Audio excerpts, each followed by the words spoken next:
Our story from earlier, from the time from all ages, was three wishes.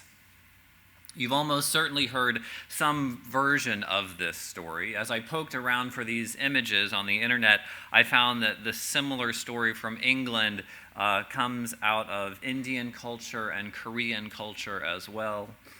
And we're all familiar with Aladdin and the three wishes that comes from the Middle East. Versions of this story seem to pop up all over the world.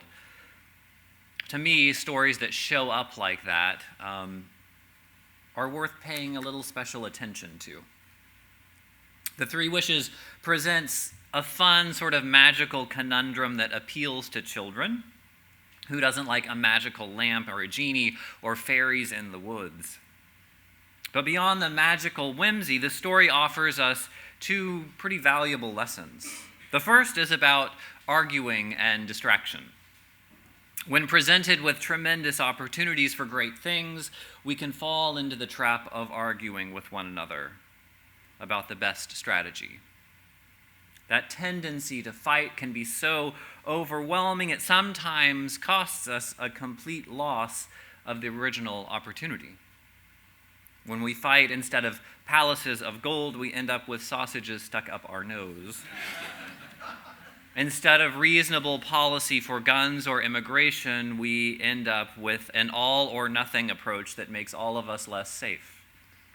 When we focus on fighting rather than achieving our dreams, we lose out big time. The second warning is that we get from this story is more what I want to talk about today. When given the opportunity to dream and make a wish, we should think big. Skip the house and go for the mountain of gold. Whether it's in our personal life or our political life or our wishes for humankind, our wishes are often confined to what we know from the past or what seems pragmatic or possible. Why do we get stuck with what seems reasonable or easy? It seems to me that if we want to improve the world, we would do better to dream big. This past year, I read a couple of different books that made me think differently about history. One was *Sapiens* by Yuval Noah Harari. It was called and the other one was *The Age of Revolution* by Eric Hobsbawm. Both of these books described how human history changes in these dramatic shifts. What people take for granted in one generation was unimaginable just a few generations before. So Harari talks about three major revolutions. The first one is the cognitive revolution. It was about human language. And as we developed language, we were able to cooperate in much bigger numbers, in much more complex ways. With our human language, a whole new way of animals working together emerged on this earth. A brand new thing. The agricultural revolution is probably more familiar to us. Around 15,000 years ago, instead of traveling to hunt animals and foraging for wild food, our ancestors began to settle in one place, to work the land and domesticate animals. Over time, it gave stability to a bigger human population. Now, before then, nomadic people wouldn't have ever dreamed of staying put in one place, living in one home. It would have been impossible to them. And more recently, the scientific revolution, along with technology, brought humanity a tremendous increase in our ability to produce.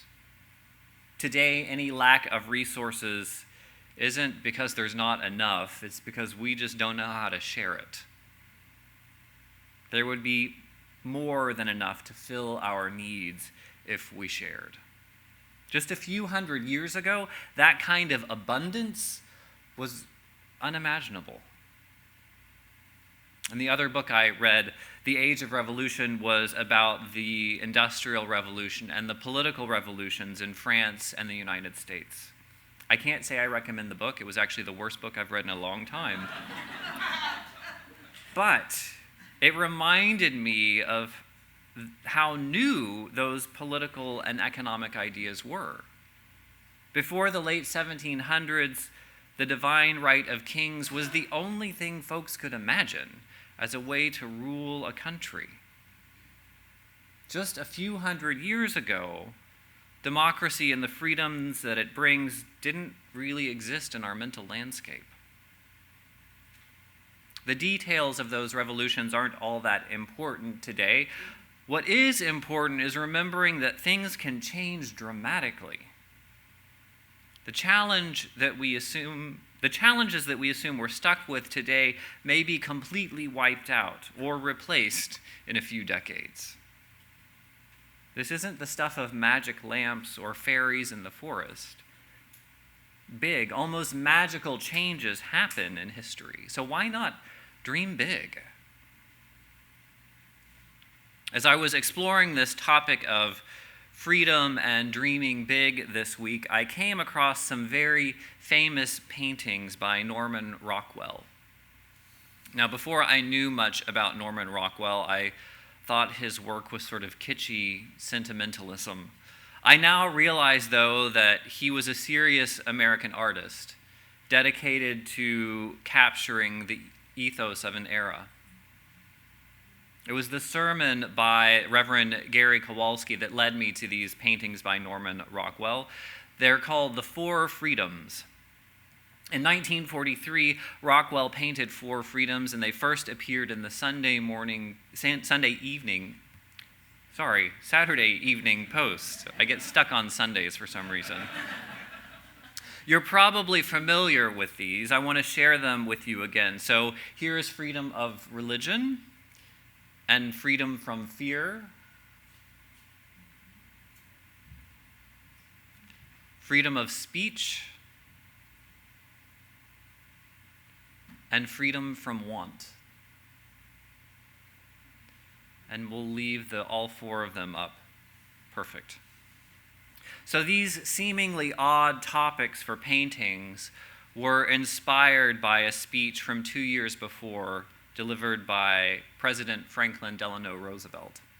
In 1941, the morale of the United States was badly bruised. The Depression was wrapping up and the economy was in shambles. Nazi forces were occupying wider and wider pieces of Europe, and in the East, Japan was making ruthless expansions. It appeared to many that global bullies would be setting the rules for our human community. It must have been a terrifying time for Americans. So FDR seized that moment of fear to inspire our country and perhaps our allies in Europe with a reminder of four core principles.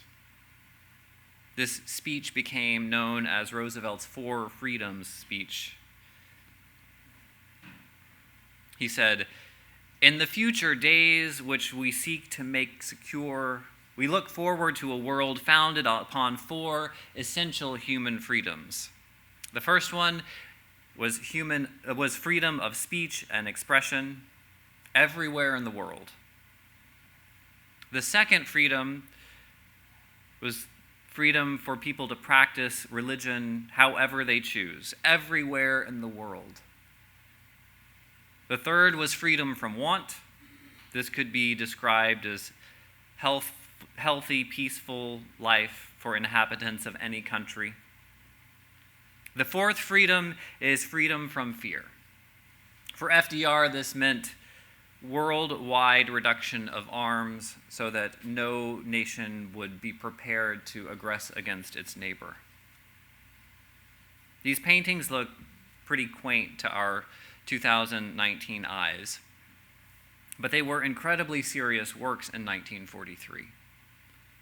Norman Rockwell said these are, quote, serious paintings which sucked the energy right out of me, leaving me dazed and thoroughly weary. It was a long, long time ago. This week I was captured by these paintings and Roosevelt's speech for two reasons. One was how clear and well-rounded his vision was. Freedom of speech, freedom of religion, freedom from want, freedom from fear. Those four articulate so clearly what we need to thrive as human beings. The second reason these captured me was as a point of comparison. What have we accomplished in those nearly 80 years since FDR delivered this speech? In the areas of freedom of speech and religion, we've done pretty well here.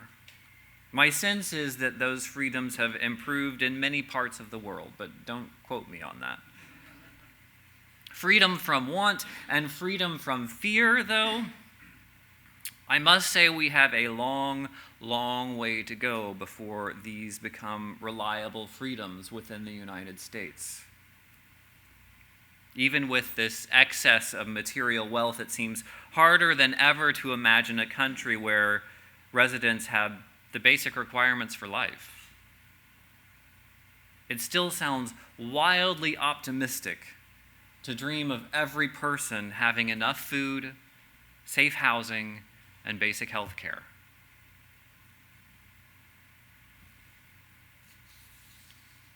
Comparing 2019 to 1941, we've made some big progress.